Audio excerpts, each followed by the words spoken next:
A notícia passou despercebida no Brasil. O orçamento aqui foi aprovado e ele é uma piada. Já falamos isso no vídeo anterior e mostramos como matematicamente ele é morto. Em paralelo, o orçamento da Argentina foi aprovado também. E lá eles estão matando a besta de fome. Ou seja, o Estado está ficando sem recursos e abrindo maiores possibilidades para o capital privado e, consequentemente, para o desenvolvimento dos argentinos. Vamos entender esse paralelo e, quem sabe, puxarmos e importarmos ideias que funcionam e extirparmos de vez a mentalidade petista do Brasil, que causa atraso, miséria, corrupção e falta de combate ao crime. Vamos entender.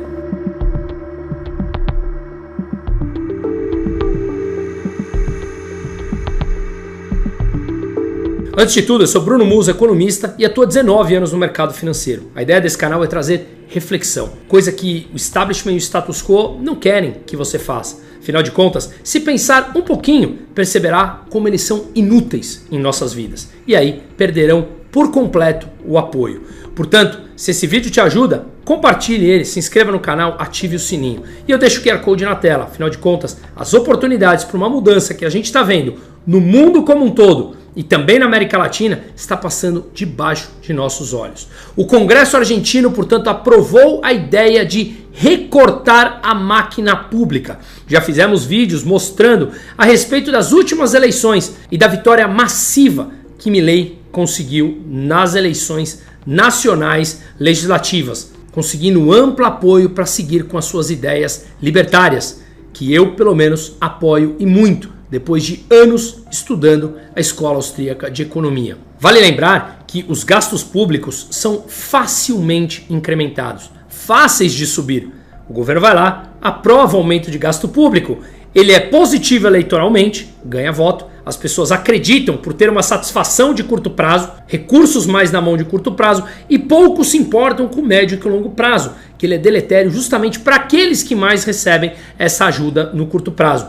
Mas ela é fácil de ser aprovada, é fácil de ser vendida e mais, é eleitoralmente positiva para o burocrata, para o parasita. Ele consegue votos com isso. Portanto, subir os gastos públicos é muito fácil, recortar é difícil. Afinal de contas, são eles mesmos, os burocratas parasitas, que têm que votar por recortar a máquina pública que os mantém no poder. Perceba esse ciclo vicioso que nós vivemos e ainda uma grande maioria defende o Estado, que é justamente um conjunto de burocratas que definem as regras. E essas regras normalmente são definidas para manutenção do status quo, do poder deles mesmos. Desromantizem o Estado. O Estado não é um ente abstrato que você dá na rua, bom dia, boa tarde ou boa noite. São pessoas com nome e com CPF que definem as regras da sua vida. E esse é um mecanismo perverso. Sempre será assim. O Estado sempre será formado por pessoas, por burocratas. E todos nós, seres humanos, somos dotados dos nossos próprios interesses.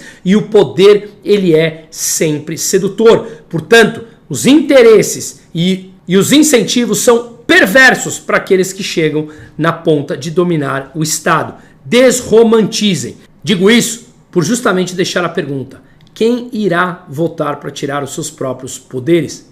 Eis que aparece um presidente libertário, o primeiro do mundo, e ao que parece vem seguindo firme as suas próprias ideias. No vídeo passado eu fiz aqui uma análise a respeito do orçamento público brasileiro aprovado para 2026. Um escárnio, uma bizarrice, 6 trilhões e meio, sendo que 2 trilhões e meio é para rolagem da dívida e juros dessa dívida. Mas 2 trilhões e 700 é simplesmente para manutenção da máquina pública. Ou seja, consome basicamente o orçamento inteiro. E o próprio governo falou que para 2027 não tem mais espaço para investimentos dentro da máquina pública. Porque o governo não para de aumentar os seus gastos muito mais do que a receita. E o que ele aumenta de receita é através dos impostos, estrangulando as pessoas e as empresas no Brasil. Vamos trazer esse gráfico rapidamente, mais uma vez, que eu trouxe no vídeo passado, para fazer o paralelo com o orçamento argentino.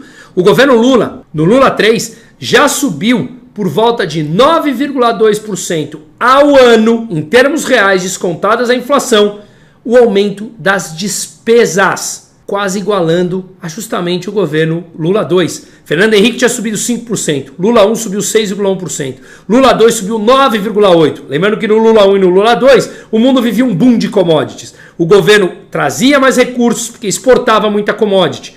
Conseguiu criar uma reserva internacional e gerar superávit com isso. Só que grande parte foi para mensalão, petrolão, corrupção descoberta na Lava Jato, anulada por ministros do STF.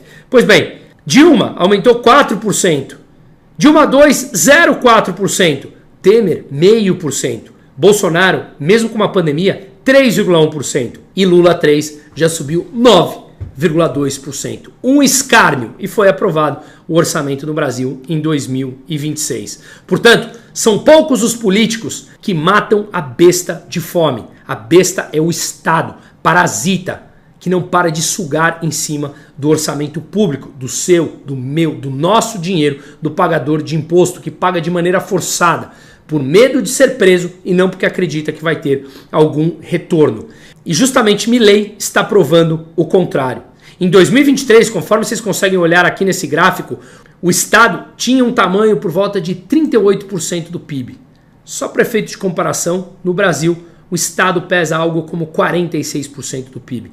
A França, que é o maior Estado do mundo, tem um peso de 60% sobre o PIB. Portanto, a Argentina tinha 38, mais do que o Brasil de hoje. O governo nacional desses 38% do PIB, o governo nacional tinha um peso de 20% do PIB, as províncias 15% e os municípios 3%. 2 anos depois, conforme vocês conseguem olhar aqui nesse gráfico mais à direita, o tamanho do Estado sobre o PIB caiu para 31,5%, ou seja, um corte de 6,5 pontos percentuais, que representa uma queda do Estado de 17% frente ao que ele representava em 2023. Pouco pode parecer, mas 3 pontos aqui importantes a ser ressaltado. Não é tão pouco, uma vez que o Estado caiu 17%. O primeiro ponto a mencionar é habitual o crescimento do Estado, como nós explicamos no começo do vídeo. É fácil ele crescer, mas não recuar, por conta dos incentivos perversos de quem domina o próprio Estado. E hoje esses 31% do peso do Estado sobre o PIB na Argentina representa o menor nível nos últimos 17 anos. Ou seja, desde 2008, o tamanho do Estado argentino não era tão reduzido quanto é hoje, apesar de ainda ser bastante grande. Eu faço palestras ao redor do Brasil, onde eu mostro como os estados deveriam pesar, no máximo, entre 5% e 10% do PIB. Portanto, há muito espaço ainda para corte, mas devemos enaltecer e muito uma queda de 17% em 2 anos. O segundo ponto é que o corte ficou quase que totalmente no governo nacional, onde Milei controla. Ele não controla as províncias e os municípios. O PIB nacional caiu de 20% para 14% sobre o total.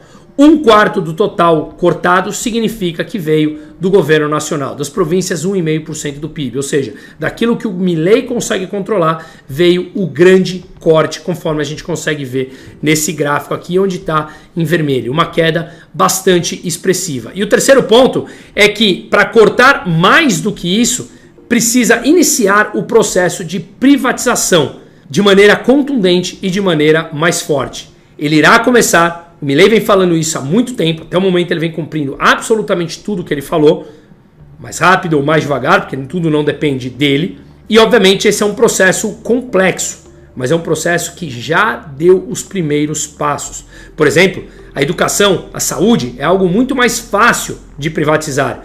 Vale lembrar, e eu vou fazer um vídeo sobre isso, sobre a reforma da educação que Milei está colocando de pé, a chamada educação mais livre do mundo, um projeto lindo de ser conhecido, que beneficia justamente aos mais pobres, que é o que nós sempre defendemos aqui, através da abertura de mercado, de descentralização com mais dinheiro na mão da população e menos na mão dos burocratas. Portanto, educação, saúde são mais fáceis de privatizar. A previdência, por exemplo, é algo que demora mais, demanda mais tempo. Afinal de contas, muitos vivem do que aqueles atuais contribuintes pagam. Os aposentados vivem do que os atuais contribuintes contribuem. Portanto, a Previdência precisa passar por uma reformulação total e demora um tempo a mais.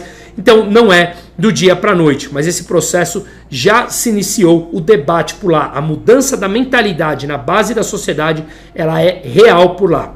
E é isso que nós precisamos importar. Portanto, de um ponto de vista libertário, ainda tem muito por fazer, mas o processo já iniciou. Mas a verdade é que há pouquíssimos ou nenhum precedente histórico do que foi feito até agora pelo governo do Javier Milei em apenas 2 anos. A besta começa a emagrecer e essa besta é sedenta por recursos públicos e devemos pará-la ao máximo, tanto lá como aqui, como em qualquer lugar do mundo. Os incentivos são perversos, você financia de maneira obrigatória e nunca mais vê esse dinheiro. Espero que ideias importantes sejam importadas e não as estapafúrdias que nós temos aqui no Brasil.